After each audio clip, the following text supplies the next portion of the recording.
Irmãos queridos, nós vamos então abrir a palavra de Deus no Evangelho de Cristo, conforme o registro de Mateus. Mateus capítulo 22, versos 41 e 42. Esse texto diz o seguinte: reunidos os fariseus, interrogou-os Jesus: que pensais vós do Cristo? Vamos ler de novo até aqui? Reunidos os fariseus, interrogou-os Jesus: que pensais vós do Cristo?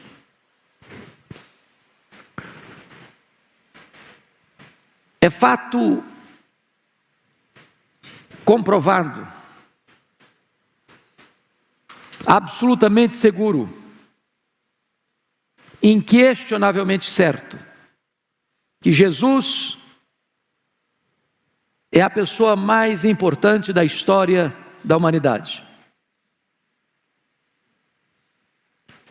Toda a história pregressa, até a sua vinda, foi uma espécie de preparação para a sua chegada. Ele veio, ele nasceu, ele viveu, ele ensinou, ele fez milagres, ele morreu, ele ressuscitou,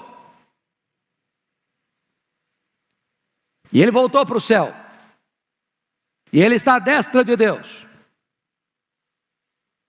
e ele reina, e ele levanta reinos e abate reinos.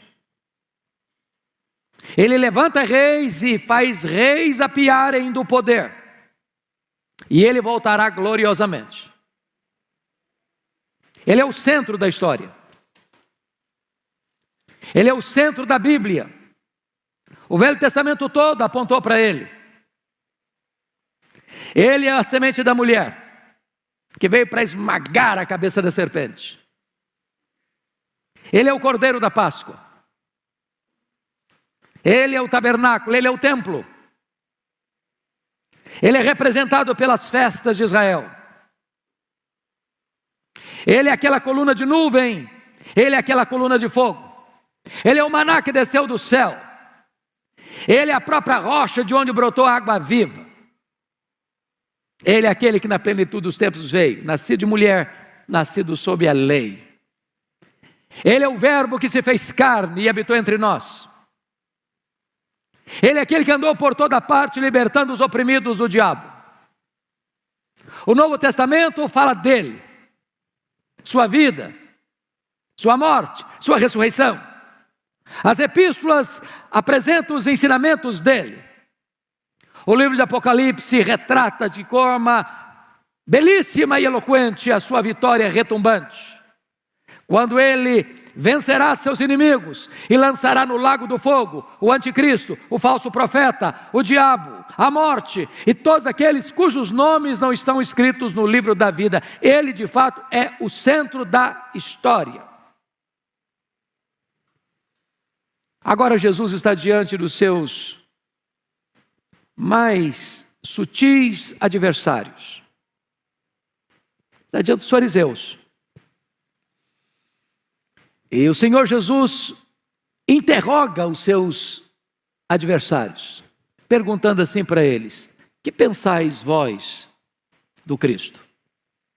Que pergunta emblemática.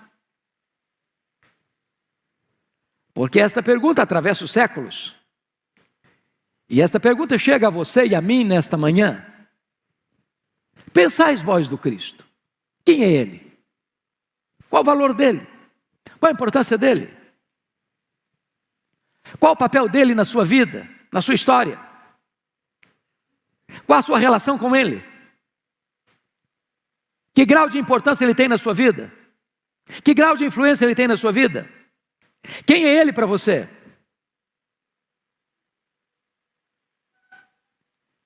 Que pensais vós do Cristo? Como mestre? Nunca pisou nesta terra um mestre como ele.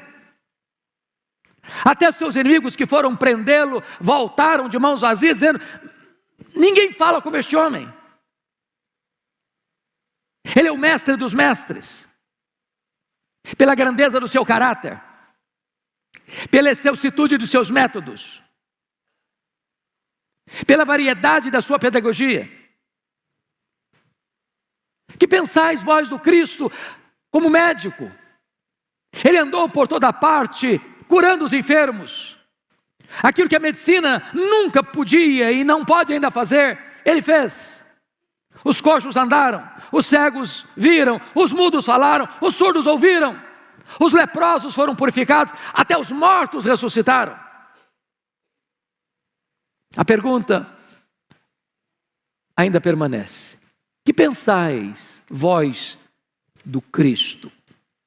Eu gostaria que nesta hora nós pudéssemos fazer uma espécie de perquisição, de pesquisa, de questionário,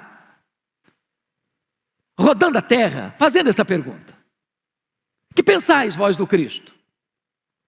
Vamos começar primeiramente com aqueles que se declararam seus inimigos. Que pensais vós do Cristo? Fariseus. O que os fariseus tiveram para acusá-lo? A acusação que levantaram contra ele: ele é amigo dos pecadores. É verdade. Fariseus, vós tendes razão. Ele mesmo é amigo dos pecadores. Ele comeu com os publicanos. Ele acolheu prostitutas. Ele abraçou os inabraçáveis. Ele acolheu os inacolhíveis.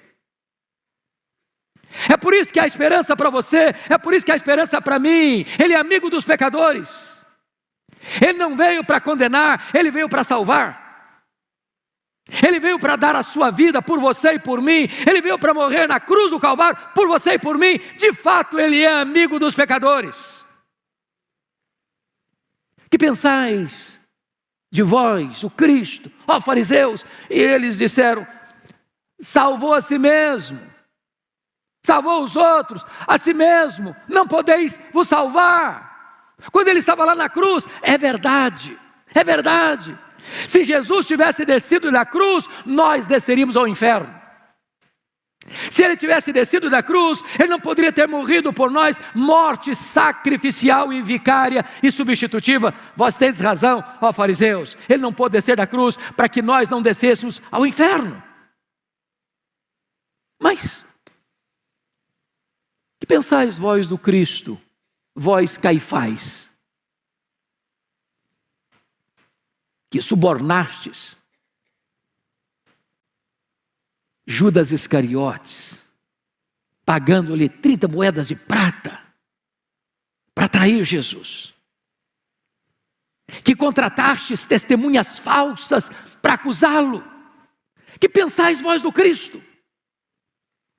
E Caifás responde: ele blasfema. Ele blasfema, porque a si mesmo se diz filho de Deus, e diz que ele vai voltar entre nuvens. É verdade, Caifás, é verdade. Ele é o filho de Deus, o verdadeiro filho de Deus. É verdade, ele voltará entre nuvens, pessoalmente, visivelmente, audivelmente, inesperadamente, repentinamente, inescapavelmente, gloriosamente. Mas, que pensais de vós, o Cristo, ó Pôncio Pilatos, que covardemente, contra a vossa consciência, o entregaste para ser crucificado? Que pensais vós do Cristo? E ele responde: eu não achei nele crime algum. É verdade. Ele não tinha crime, ele nunca cometeu pecado, ele nunca transgrediu a lei, ele nunca blasfemou contra Deus, ele nunca conspirou contra César. Ele morreu naquela cruz, não pelos seus pecados, mas ele morreu pelos seus, pelos meus, pelos nossos pecados. Mas perguntaríamos: e vós, mulher de Pilatos, que pensais vós do Cristo? E ela responderia para nós, dizendo ao seu marido: não te envolvas com este justo.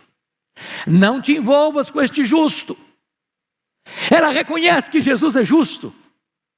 Ela reconhece que Jesus não teve crime algum, que ele jamais foi um transgressor da lei, que ele jamais merecia aquela penalidade de morte, morte de cruz, que era aplicada aos malditos. Ela reconhece a sua inocência. Mas poderíamos perguntar ainda: e vós, Judas Iscariotes, que fostes discípulo dele, que andastes com ele, que viste os seus ensinamentos e os seus milagres, que por ganância e avareza o vendestes por 30 moedas de prata, que pensais vós do Cristo? E ele responderia para nós: eu traí sangue inocente, eu traí sangue inocente. E vós, centurião, que depois de castigar e flagelar Jesus, o entregastes aos soldados para que eles o prendessem naquele madeiro, pensais vós do Cristo? E ele responderia com voz altissonante para todos nós nesta noite: verdadeiramente, ele é o Filho de Deus. Ele é o Filho de Deus. Mas vamos continuar a pesquisa. Vamos pensar na história. O imperador romano Juliano, o apóstata,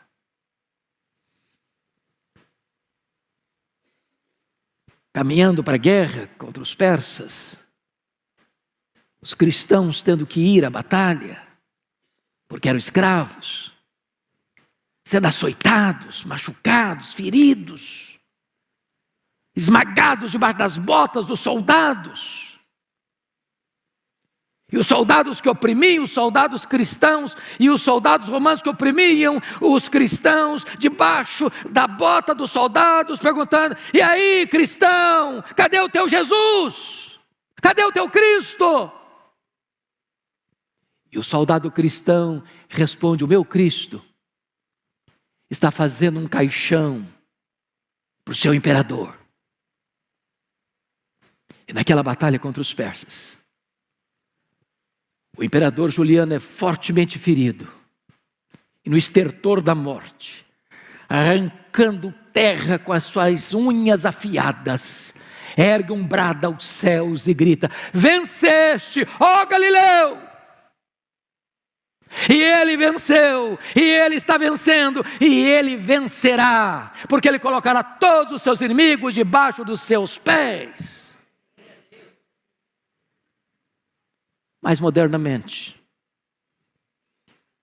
um dos grandes ícones da juventude, dos 4 jovens de Liverpool, certa feita, John Lennon fez uma afirmação, e a afirmação dele foi essa: o cristianismo passará, o cristianismo passará, nós, os Beatles, somos mais populares do que Jesus. E logo depois, os Beatles se dispersaram, o grupo acabou, John Lennon foi assassinado, e o Cristo continua no trono, vivo, reinando para sempre. Que pensais vós do Cristo? E todos os seus inimigos, ao longo dos séculos, terão que um dia se render, e toda língua vai ter que confessar que Jesus Cristo é Senhor, para a glória de Deus Pai. Mas me permita continuar esta interrogação: que pensais vós do Cristo? Perguntemos agora aos seus amigos, perguntemos ao príncipe dos pregadores, seu precursor, João Batista: que pensais vós do Cristo? E ele responderia para nós: ele é o Cordeiro de Deus, que tira o pecado do mundo. Ele é a única esperança. Porque eu batizo com água, mas Ele é mais poderoso do que eu. E quando Ele vier, Ele vos batizará com o Espírito Santo e com fogo. Perguntemos mais. Perguntemos agora a Pedro. E vós, Pedro, chamado para ser seu apóstolo, que pensais do Cristo? E ele responderia para nós nesta manhã: Ele é o Cristo, o verdadeiro Filho de Deus. Tu és o Cristo, o Filho do Deus vivo. Não há salvação em nenhum outro nome dado entre os homens, pelo qual importa que sejamos salvos. E vós, apóstolo João, íntimo de Jesus, discípulo amado, que reclinou a sua cabeça no peito dele, o que pensais vós do Cristo? E ele responderia para nós: Ele é o alfa e o ômega, Ele é o rei dos reis, Ele é o Senhor dos senhores, Ele é o noivo da igreja. Mas perguntemos mais. Perguntemos a Paulo, o grande bandeirante do cristianismo, aquele que andou por todas as províncias do império, plantando igrejas. E vós, apóstolo Paulo, o que pensais do Cristo?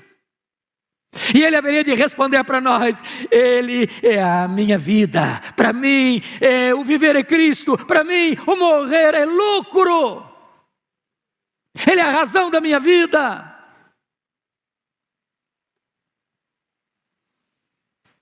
Mas, permita-me sair da terra,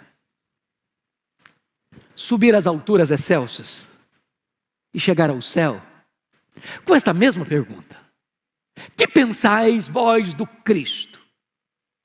Perguntemos ao Deus Pai: e vós, ó Deus Pai, que pensais vós do Cristo?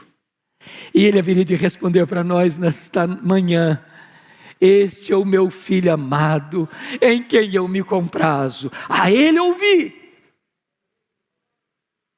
Mas perguntemos ao Espírito Santo: ó Espírito Santo Consolador, que pensais vós do Cristo? E Ele haveria de responder para nós: Ele é aquele de quem eu vim testificar. Eu vim para testificar dele. Ele é a verdade, Ele é a luz, Ele é o Consolador. Eu vim para mostrá-lo, para revelá-lo ao mundo. Mas perguntemos para o próprio Cristo: e vós, ó Cristo, que pensais de vós mesmos? E Ele haveria de responder para nós: Eu sou o pão da vida. Eu sou a luz do mundo. Eu sou o bom pastor que deu a vida pelas ovelhas. Eu sou a ressurreição e a vida. Ninguém que crê em mim morrerá eternamente.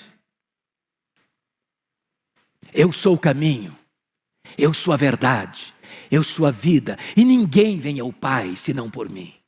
Eu sou a videira verdadeira. Vós me chamais Senhor e Mestre, e fazeis bem, porque eu de fato sou. Mas perguntemos agora: os remidos que estão no céu, e vós que já estáis desfrutando da glória eterna, que pensais vós do Cristo? E eles haveriam de responder para nós, porque está escrito: depois destas coisas vi, e eis uma grande multidão que ninguém podia enumerar, de todas as nações, tribos, povos, línguas, em pé diante do trono e do Cordeiro, vestido com vestiduras brancas, com palmas nas mãos, e clamando com grande voz ao nosso Deus que se assenta no trono, e ao Cordeiro: seja a salvação, seja a honra, seja a glória, seja o louvor, seja o domínio pelos séculos dos séculos. E vós, que estáis aqui hoje, neste templo, nesta casa, e vós que estáis nos assistindo aí, que pensais vós do Cristo? Que pensais vós do Cristo?